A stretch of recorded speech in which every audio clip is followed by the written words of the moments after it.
Hey everybody, welcome back to another one. Today we're going to tell you how to troubleshoot an error 003.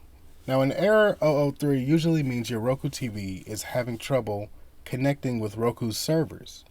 This is usually due to a software or network problem.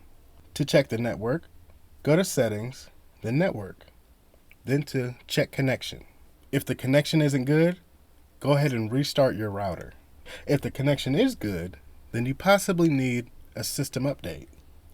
To update, go to Settings, System, then Software Update.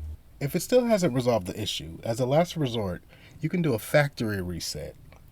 To do this, go to Settings, System, Advanced System Settings, then Factory Reset. Follow the prompts, and hopefully this fixes your issue. If not, maybe contact Roku customer support. Thanks for watching.